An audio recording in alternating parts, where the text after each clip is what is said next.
All right, all right. Once again, this is P. Wills, Pastor Williams. Today, I have the honor of hosting something great that we're about to see. You know, Today we'll be talking about the 15th anniversary of Redeemed Christian Church of God, Tower of Refuge. And I'm sure, I don't know if you're ready for this, but you're ready to hear something. We're going to be talking about ministry, we're going to be talking about marriage, and we're going to be talking about the movement. So the three M's will be the focus for today, but we'll lean more towards the ministry, which is the 15th anniversary. So here with me today, I have my spiritual parent, I have Pastor Remy Adeshola, and I have Pastor Terry Adeshola as well. Hello, hi, how are you? Hello, nice to be here. Good to be here. Great. Like I said, it's gonna be like a very great time. I don't know if you're ready for this, honestly speaking, because there are some stories that you probably have not heard about. I know you've seen the pastors preach from the pulpit and say quite a lot of things, but for every movement, for every ministry, there is the glorious moment, there is the God moment, and there are all there's the great moment as well. There are other moments that you might probably not see from the pulpit that you will really need to hear. So let's just dive in right now.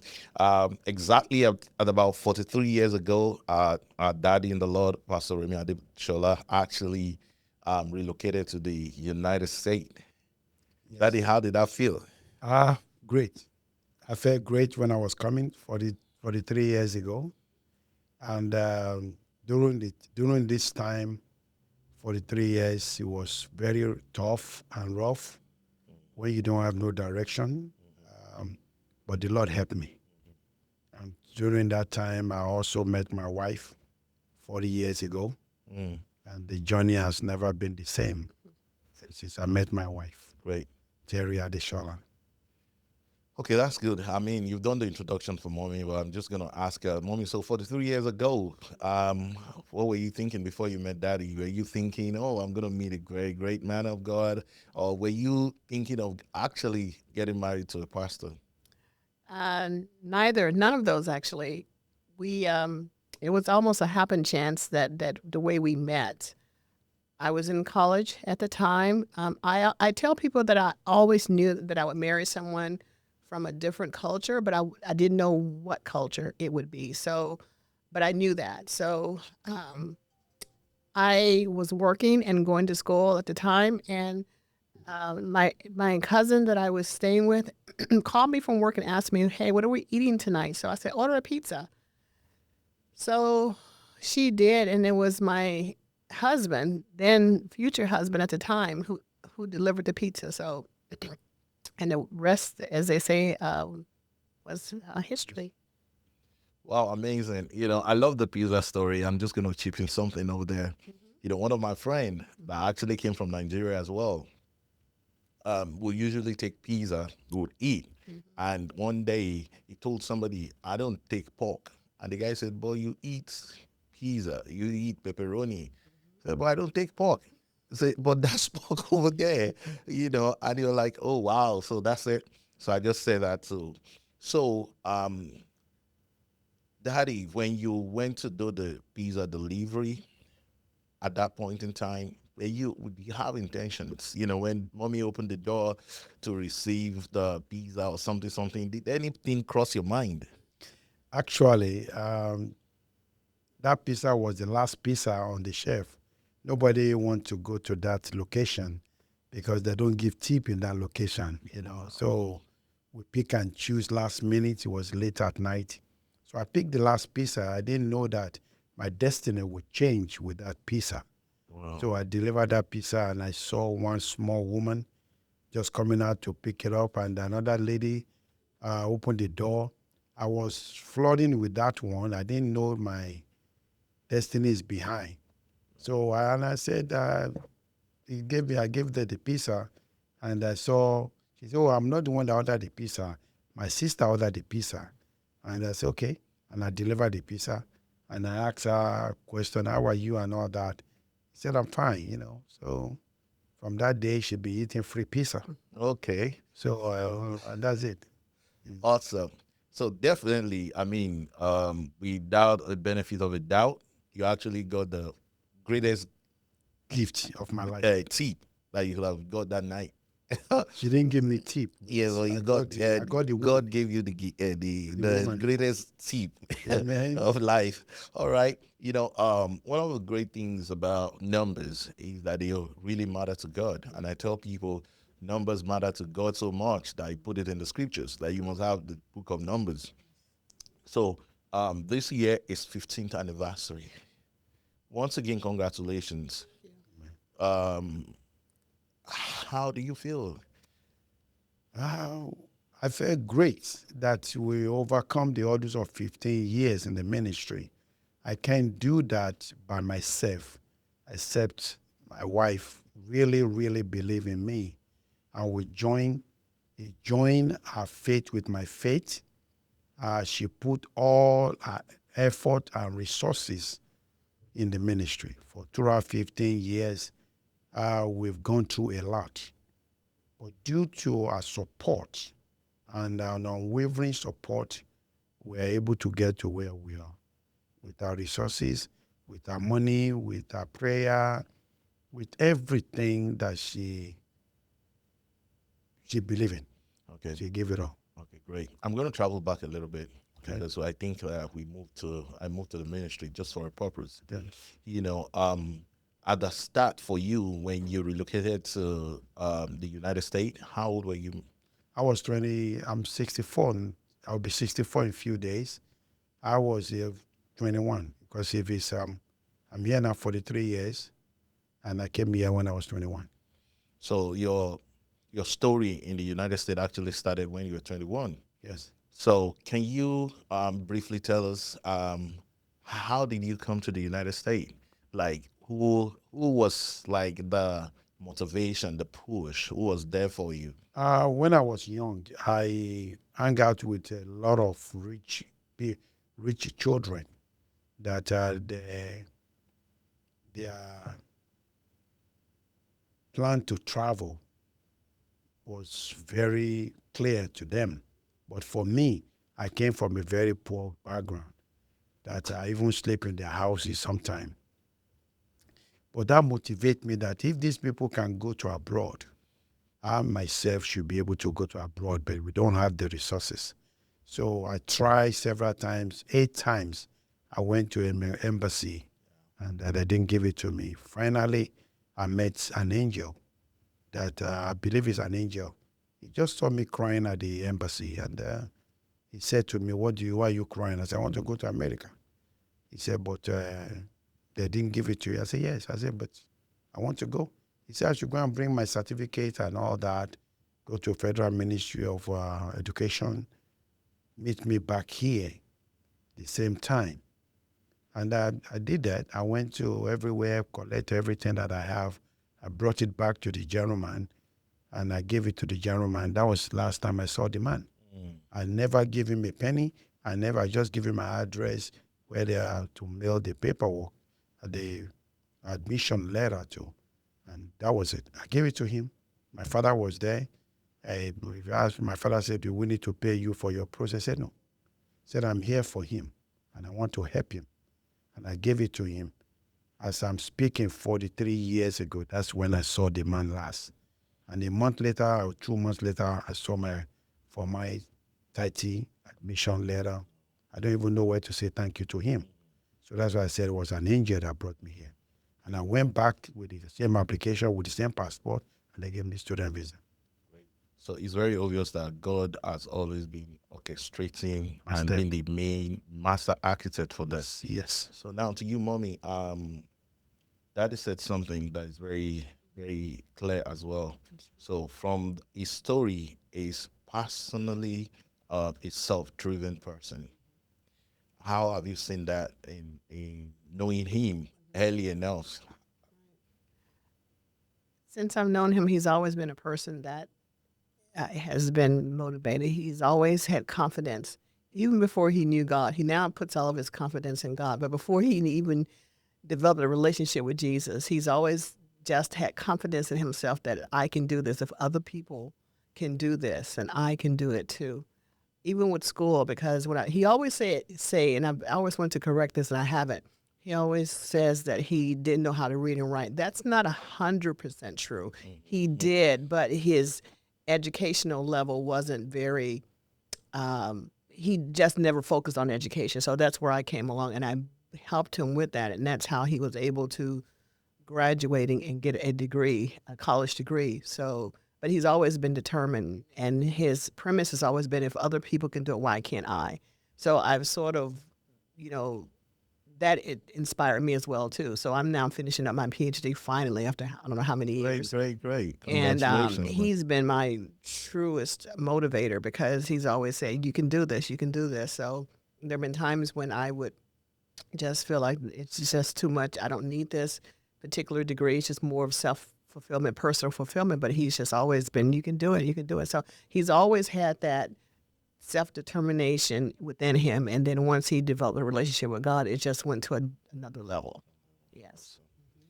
I like that story. And the other thing I wanted to say that you said you went to the embassy 8 times.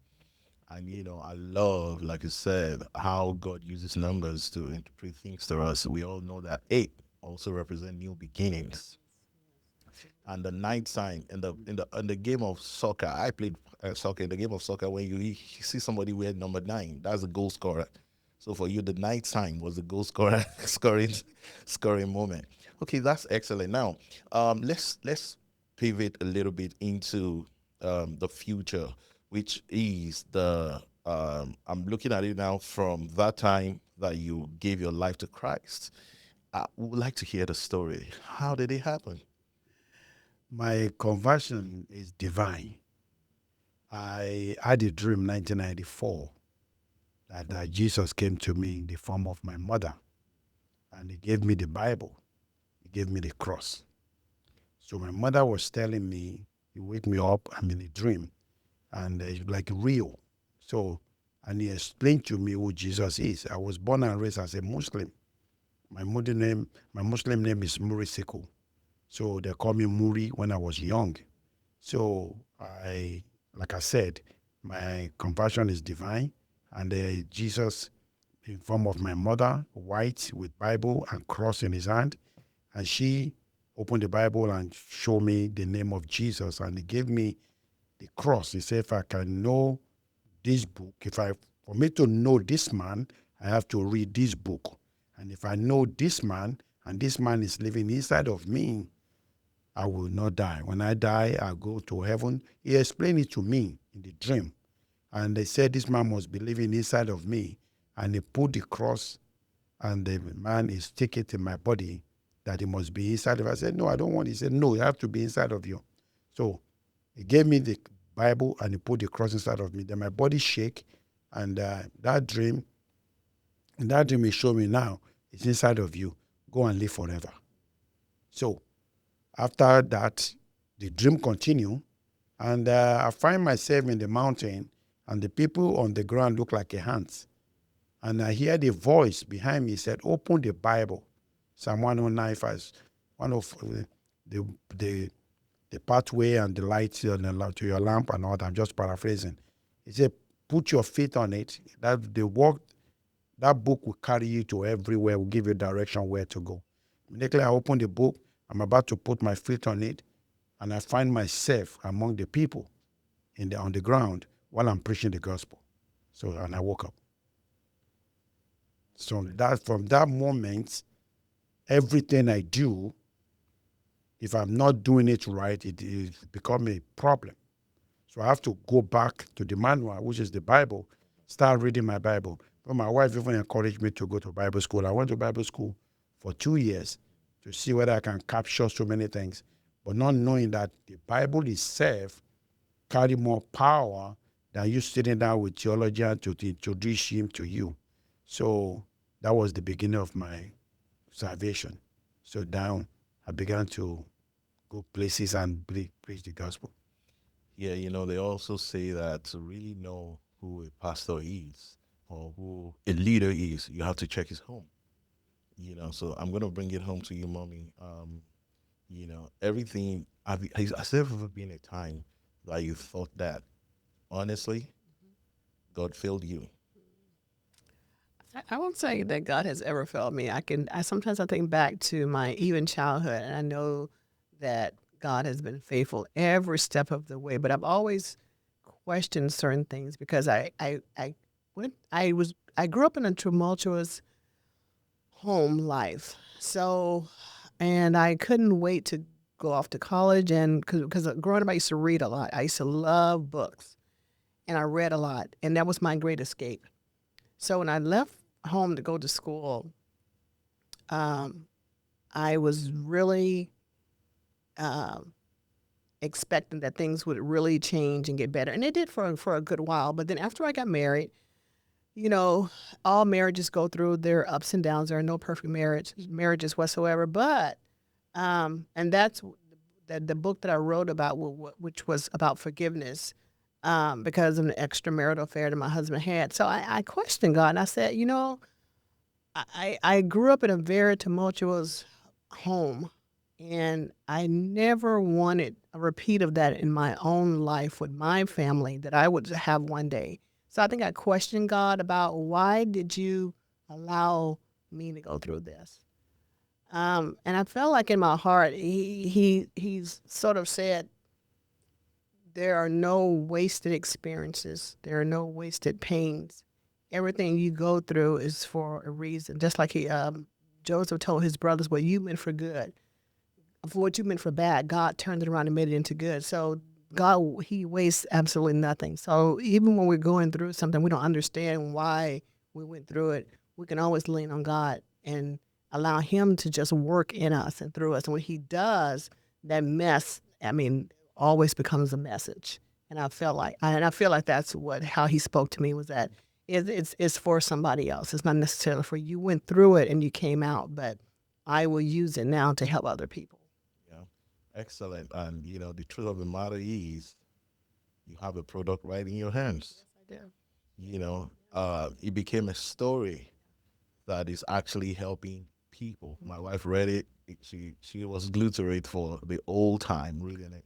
That's what I hear when people say they actually read it, they can't put it down. Definitely. Yes. So when God actually told you it wasn't for you, so you also touched on turning pain to purpose. And that's what exactly happened. So for viewers out there, probably people that are in their own season of what looks like pain, Yes. And questioning God, maybe. what do you have to tell them? That, we go through things in life, and I believe that's how we know God is God. Because if we never went through anything, what would be the purpose of faith in the first place? So I believe that we go through things in our lives, through seasons, as you rightly put it, in order for us to draw closer to God and so that we can know that He really is God. Because there are situations and things that you get into that humans can't help you. It has to be divine, as my husband said. It has to be divine. It has to. That's when you know God is God. And I've had many situations in my life where I have known of a truth that God is God, and no one can tell me He's not. Because I've been in situations where it's, Lord, if you don't help me, then nobody will. So that's what I say. So we go through things in life, but those things actually increase our faith and they draw us closer to God. And I don't think there's anything wrong with questioning God, but don't blame Him. Mm, But we can question Him. I think He wants us to, He says, sit down, let's reason together. Let's talk about this. So there's nothing wrong with questioning Him, but don't allow that questioning to turn into doubt and then to move you further from God because our goal is to move closer to Him. So when we go through things, it should actually draw us closer to Him. great. I was gonna come back. I'm gonna come back to the book, page 85. Just open it for me. I think it's something about pray for me, baby, or pray, baby. So, to you that in 15 years, what is the single price that you have paid to for the consistency of Tower of Refuge? Before I go to that, the infidelity that occurred with the book happened before I gave my life to Jesus. So that happened 1991, 92. Along the way, when she find out that I have a child outside, that is when the camel's back. That's what break the camel's back for me. That I don't want to lose my wife. That was drawing me to God. While I am seeking answer and solution, that's when God appeared to me. And that was 1993. And 94 is when God appeared to me. And that's when I gave my life. From that point, that's what took me to where I am now. Great. I just want to clarify that so that the viewer will not say that during the course of the ministry. So that has happened. And God forgive me and my wife forgive me. And that brought me to the knowledge of God, because I was seeking the face of God for solution. And that is when God appeared to me that it's ready for me now, that I've done all I could do with my strength. So now, let me answer your question. For 15 years, what I've done, What is the single greatest price that you can remember you have paid? It's a sacrifice. I gave all to God. It's like I start all over.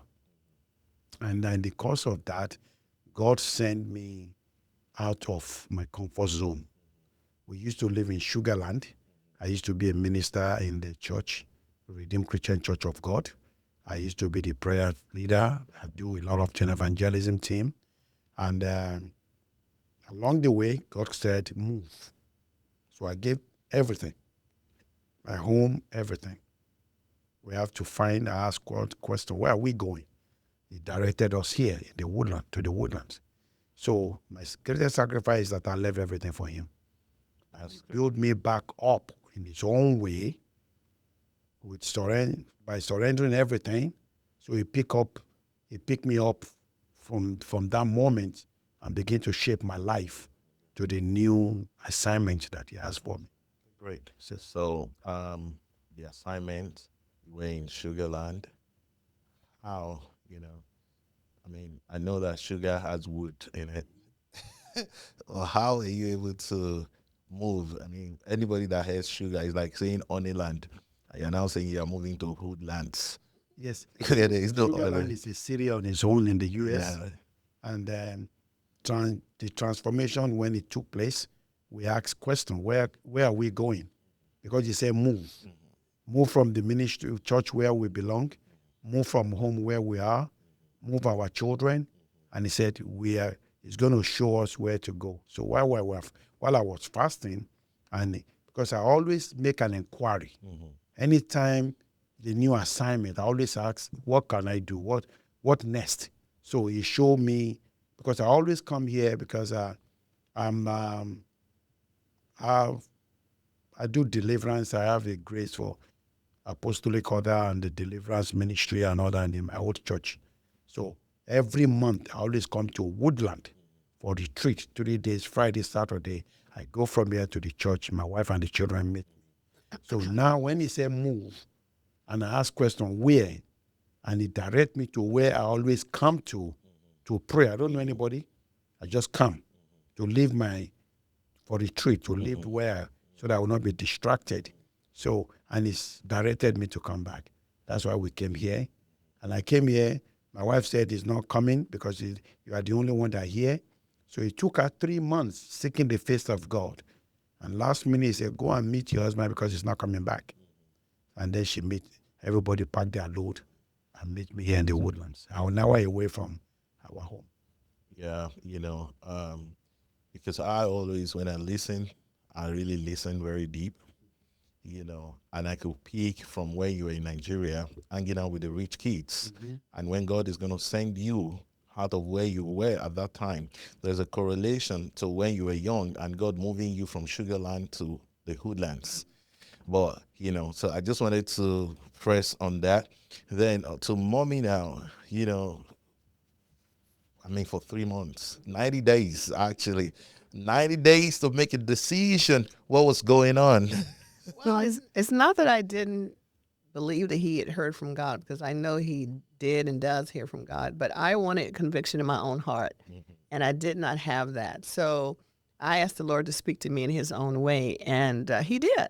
So I had a dream, and in the dream, it's like the Lord was giving me a new baby. Right. And I correlated that to the church. So And that was how I was convicted. Said, okay, it's time to go. So we packed up and moved and never looked back. Excellent. Again, for when God is about to bring something new, it's just like bringing a baby. You start to give like inspiration about the womb, the wound pangs, the birth pangs, and all of that start to happen. So, and the first trimester of carrying a baby is actually like 90 days. So God was in need for you, Yes, he man. was. Yes, absolutely. All right. So, you're gonna talk to Daddy. I'm gonna ask you. We're gonna come straight back to that. You moved to the Hoodlands, and how did you know it was more of deliverance and salvation ministry for you? Because I find myself doing that. Every time people come to me with issues, I pray for them. I hear from God what to say to them, and it happens. So then I went back to God. I said, God, am I an apostle or am I a pastor or who am I? Every time they bring problem, even in the church, even they have issue that prayer, lay hands, things happen. So, and went back to God and I make an inquiry and I had a dream that I was in the village reading my Bible and all the villagers came to me that there's a bull troubling them. Every time every time I follow them out to the village in the wood, when immediately the bull lay eyes on me, he will bow before me, and I will tell them to go that it's not going to trouble them. The second time they came, the third time, God said, you are the one controlling the bull. Why can't you tell them to do something in the dream? And I told them to go and bring me a chain from their house. So I bind the bowl, and everybody were happy. They wanted to carry me like a paw, you know. And I said, no, no, no, no, no. You are the one. I'm just here. He said, but you are the one that tell us what to do. And I woke up. So I went back to God and said, well, I've given you a grace. Everywhere you go, just remember what I did. Do what I asked you to do. Things will be happening. So that's how I know I'm a deliverance minister. Excellent, excellent. We're gonna come back real quick to that, but I want to jump on Mommy's book. I want you to read that part. I want you to read that part that says, "Hey, baby." I just want you to read it out to our audience. Sure, absolutely. So when I was writing this book, I wrote several poems that ministered to me at the time. So this is one of them. It's called "Did You Pray, Baby?" And it goes like this: My heart is heavy. Did you pray, baby? When I look at the world around me, I am saddened. Did you pray, baby? I feel helpless and hopeless. Did you pray, baby? People are hurting. Did you pray, baby? I am tired. Did you pray, baby? I am weak. Did you pray, baby? When will things get better? When you pray, baby. Thank you. I love that poem. I love it. I love it. I love it. So, to you, Daddy. Now, the name Tower of Refuge is very significant. Anybody that has refuge, they know that is a place of safety.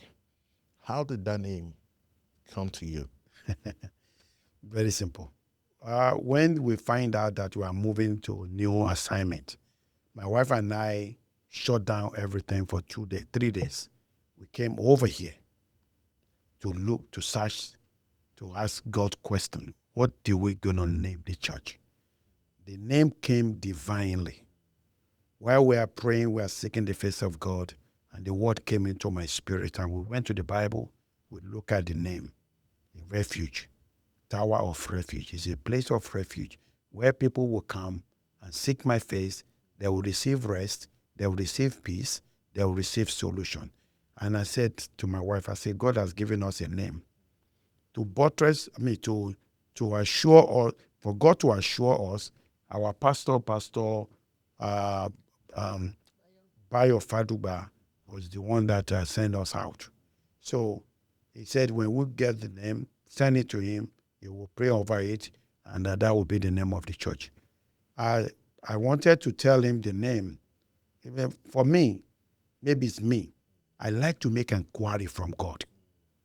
I said, God, if this man can pick this name, that would be the name of the church. So I gave him 3 names. My wife was telling me, don't tempt this man. Just tell him you already hear from God. I said, I want confirmation. So I gave the man 3 names. And then the man picked up Tower of Refuge because, I like to fight devil. I like to do this. I like to pray, And he called us back. He said he would like that name. That's how the name, God already gave it to Obed man. My pastor confirmed it. And that's it. So that's what the scripture says, that once has it spoken, twice have I heard. You heard it once, and you had also a confirmation, Who sent us out to go understand which the is truth. very great. As we're talking about this, God, I was kind of into it, and I'm looking at the tower. So for the church, we're talking about 15th anniversary. The number 15 is a divine shift Yes. from something. So for 15 years, the name has been Tower of Refuge. And, I've worked in like a correctional system before, and we've been in the tower. The tower makes you see everything that happens in the city. So I know God has also been speaking to you about the woodlands. Can you tell us what God has been speaking to you, sir? Um, Concerning woodlands, when we came, I really, really suffered a little, almost 4 or 5 years. From these 15 years you're talking about, it's not a smooth ride. It's a big sacrifice. It took us time to get to where we are. Um, I walk around, I pray, I walk back and forth, cry to God, fasting and all that. But God told us that this is the way He sent us. This is where He plant our feet to be. So now God is continually telling us that we are here and it's our location.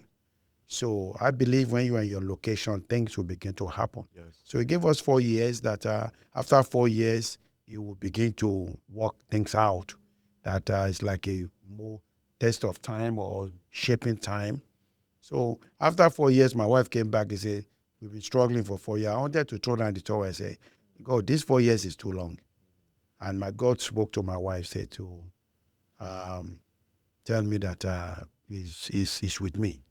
So after 4 years, we find a place and then things begin to happen. But before that, we sacrifice everything. Money, we don't have a car, only one car. My wife lost her job. My business was very slow. She spent all her 401k to make sure bills are paid. So many things. But at the same time, God is shaping us to be able to give back everything, because at that moment of 4 years or 5 years was a tough time. I was about to give it up when my wife just came on the red chair that time.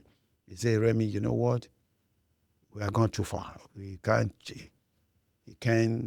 go back. We just have to stick our head to it. At that time, no money, nothing. All the 401k was gone. Then God began to move. Things begin to happen. People begin to come. So I will tell you that the answer of God has been in my life, in my family, in my wife. Every time I make an inquiry, either he speak to my daughter, or he speak to my son, or he speak to my wife. Maybe I'm too busy to hear. Maybe I'm too concerned about the issue. I will tell you this. Bring your children along with the ministry. Don't wait till they grow up. From that tender age, make an altar in your house. Let them know who you are. Teach them the word of God. God will use what you have taught them to bring it back to you. So that is what I can say about that 15 years. Okay, thank you so much, Daddy. Again, you said something right now. If you divide 5 by 3 or 15 by 3, you have 5. So the first 5 years were seed years. You were sowing the seeds very well. Now to you, mommy, I was gonna ask that question, but Daddy already touched on it. I was gonna ask about, how do you feel seeing your kids in the church? They are grown, they can make their own decisions, and some other pastors, their kids will go to another church. When they are married, they move out to another community. But everybody, my wife said, Pastor Remy's kids are all around him. So how do you feel about that? It's very encouraging.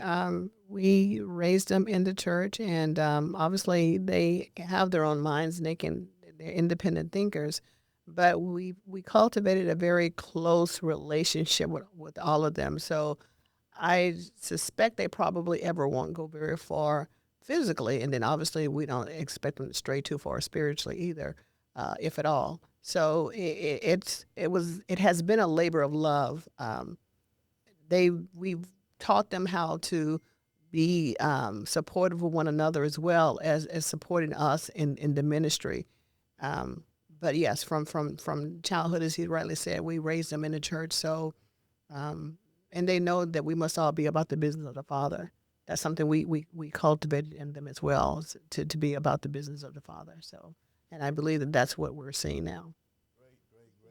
Great reward for labor.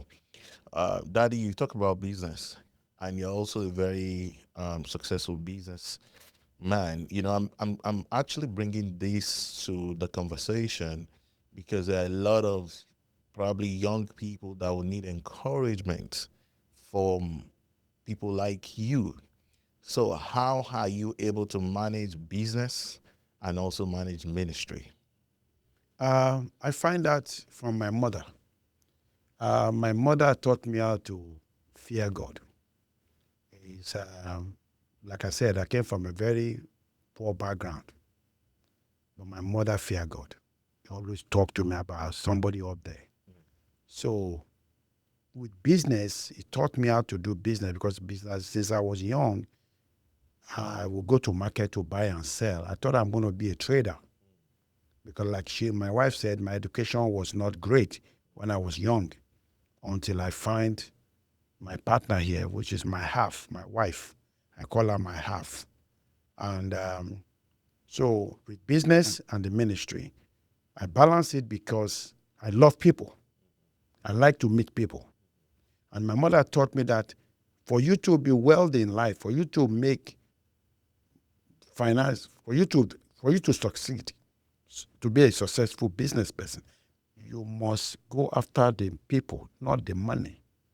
Whatever you sell, make sure that the people are happy with you. Don't go after the money, because the same people will bring money. So I balance it with my salvation, with church and all that. So every time I meet people with my business, I turn the physical thing to spiritual thing. So I help most of my customer spiritually, physically.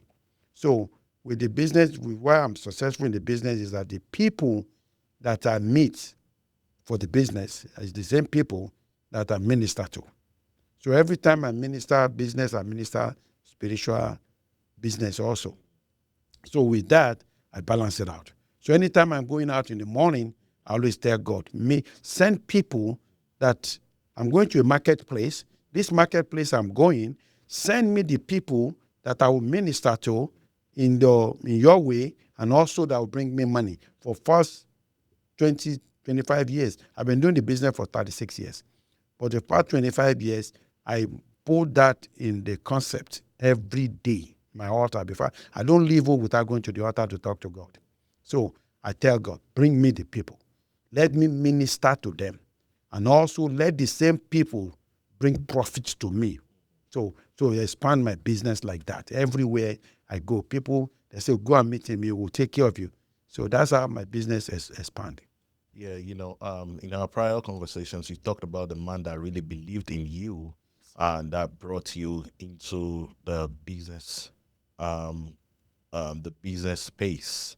Do you want to touch a little bit on that? Okay.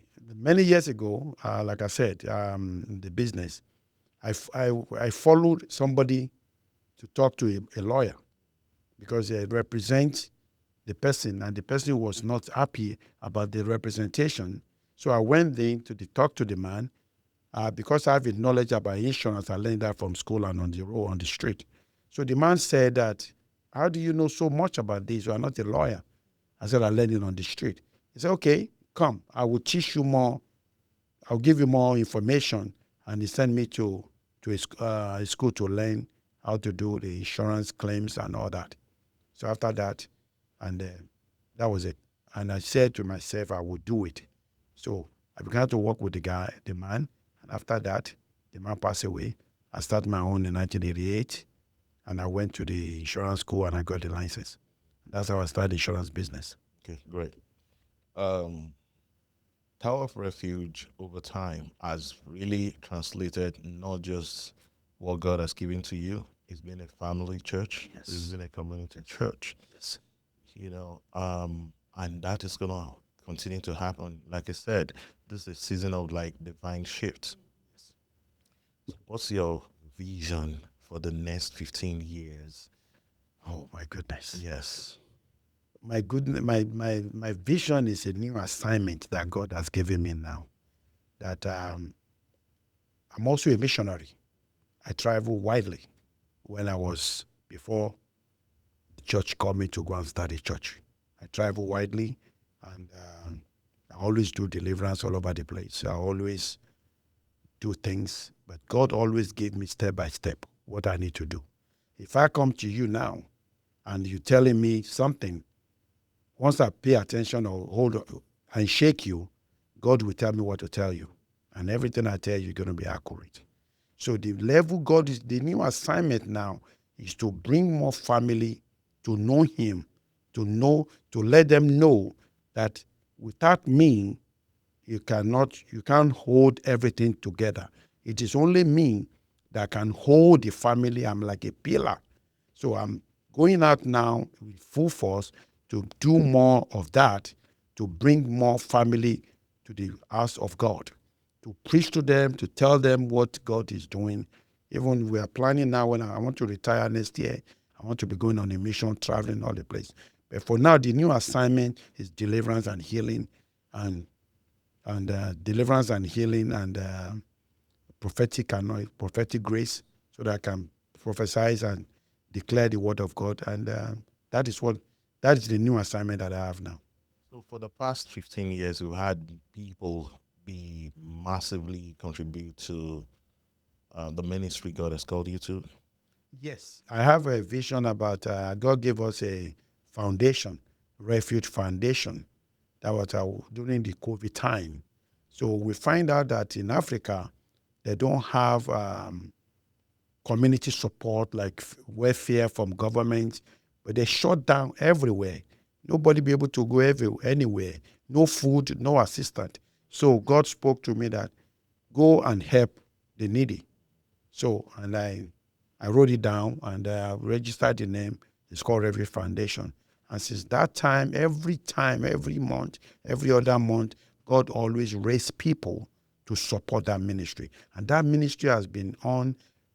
But now we have fed over close to 20 to 25,000 people in Right. the course of 5 years. Because every time we do it, we feed 1,500 every 2 months, every 3 months. But for the course of 5 years, we have fed a lot of people. Widow, blind colonies, and general, how do you call the needy, the city where we find ourselves in Nigeria. That's what we focus on now, the ministry. I'm going to ask you one more question that I'll quickly run to mommy. Um, you know, so I just want to ask, as a teenager in the church now, if I look at the future, say I'm still around, I'm grounded in the city, I've done everything, my parents are here. What's the vision for the future for me as a 15-year-old? In the next 15 years, I'm going to be 30 years.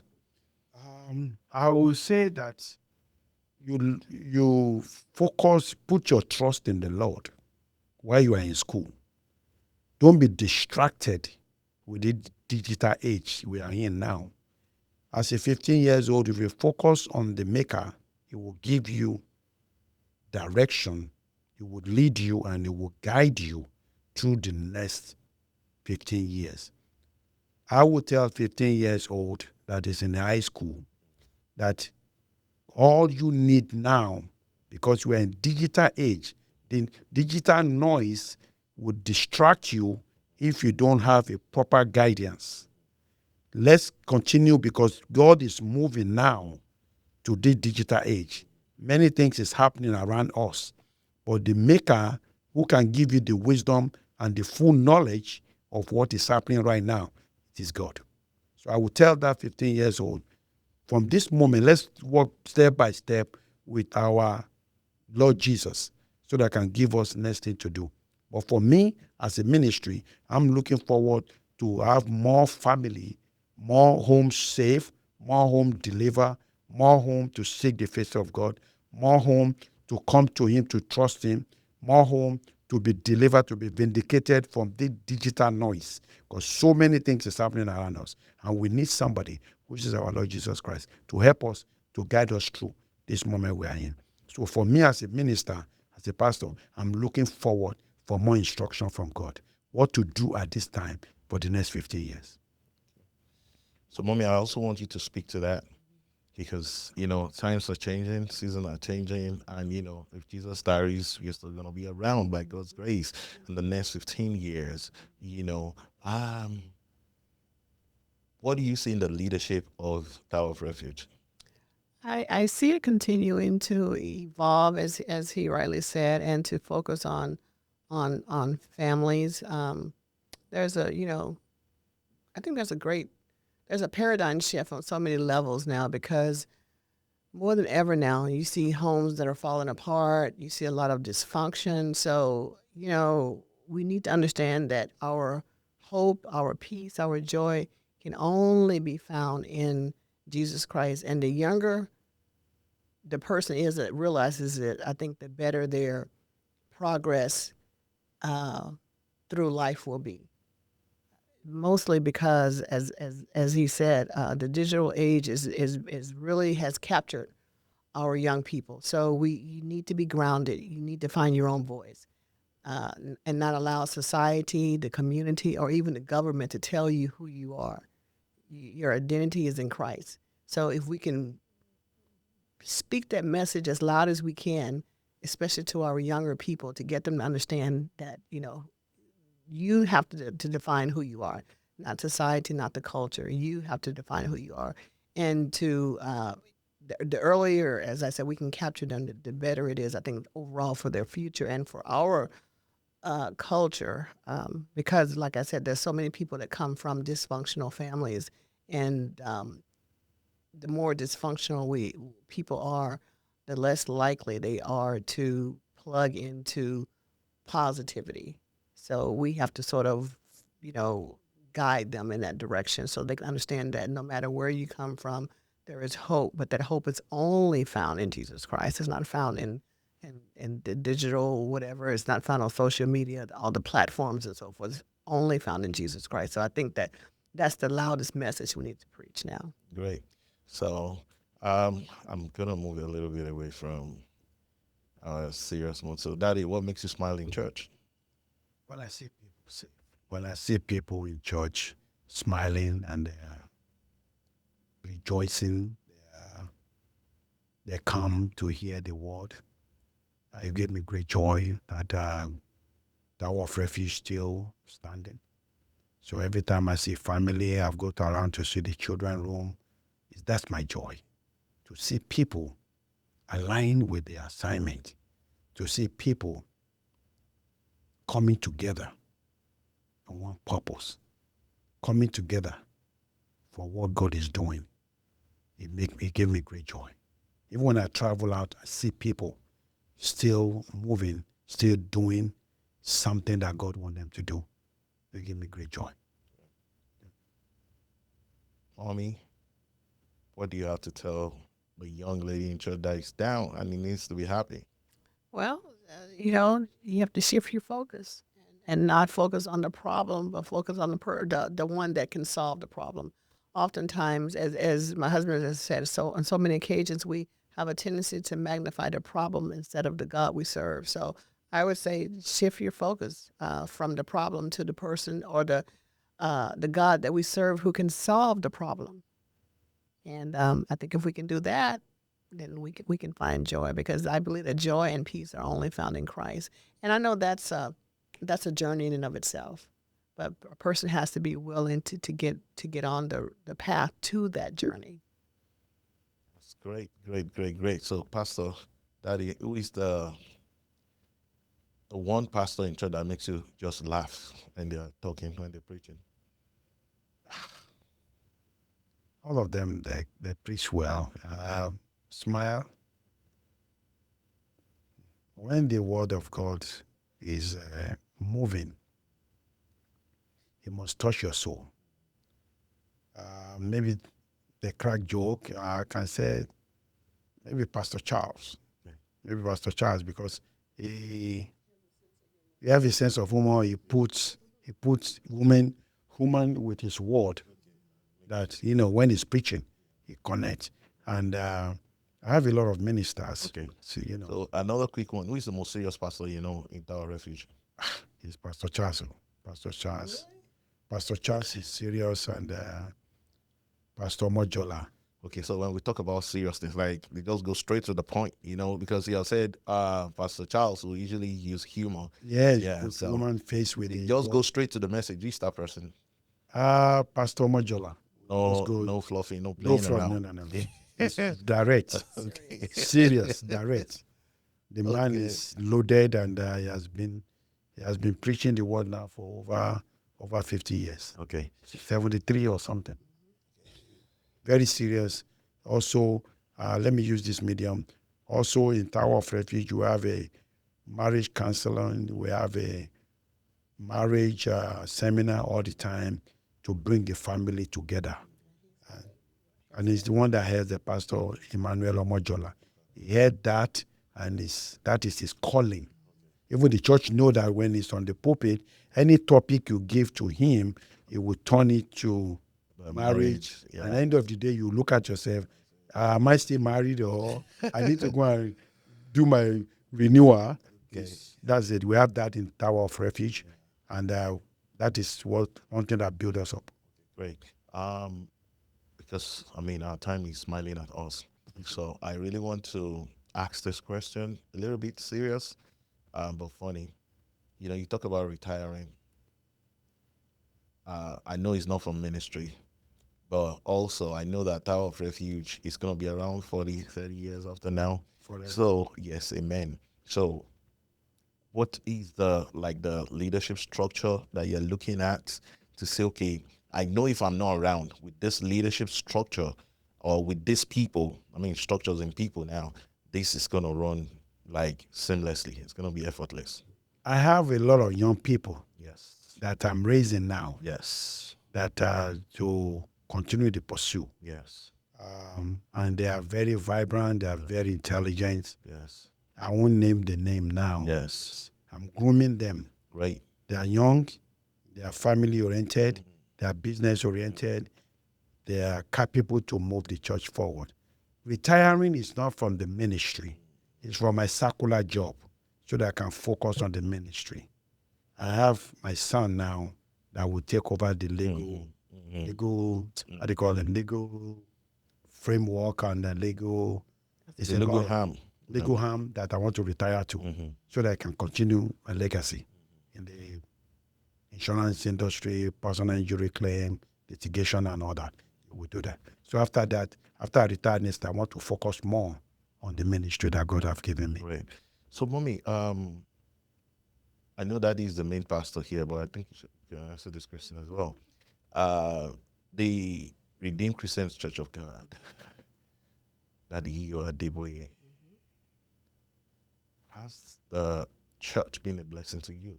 Oh yes, absolutely. I can say unequivocally that both of them, Pastor E. A. Adeboye and his wife, Mommy, Pastor Mrs. Folu Adeboye, have been tremendous blessings as spiritual leaders, as mentors. We've had the opportunity on more than one occasions to get up close and personal to them in the early years of the ministry. So very practical people, very down to earth people, but very, very much so grounded in the faith. So there were times early on in my relationship with the Redeemed Christian Church of God where I thought about leaving, but my husband mentioned something to me and I just took it and I said, okay, he's correct. Don't focus on people and what they're doing and their maybe misbehaviors and so forth. Focus on God, because after all, you come to church not to network and socialize, but you come to develop a relationship with God. And I thought that's very true, and that's what Pastor Mrs. Adeboye does. I think they exemplify that it's all about focusing on God and not on people, obviously, but in a different aspect, not on what they're doing and their faults, but focusing on God.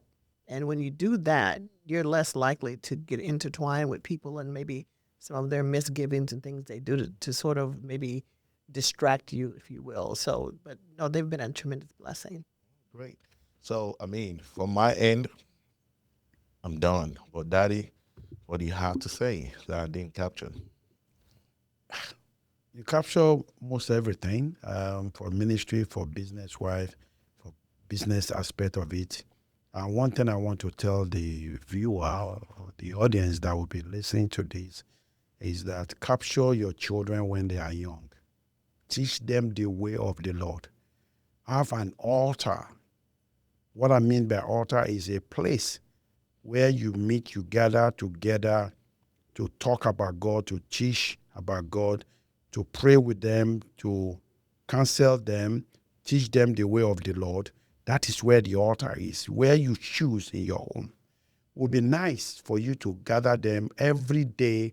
Don't separate one day from one another day. Bless them, talk to them, be transparent as much as you can. When you say my children live around me, I have close relationship with my children. Even when I travel and I come back, I spend time with them. Wherever I am, I call them. We talk about ministry. We talk about life. That's how they turn out the way they turn out. I teach them, don't give up. Don't ever accept failure. When you fail on this, do it again, do it again. My son, before he became an attorney, because of time, he took the test 3 times. One day he got admitted to university. When he finished, he passed very, very well the bar. And now he's doing very well. My daughter too, a doctor. I teach them, don't give up.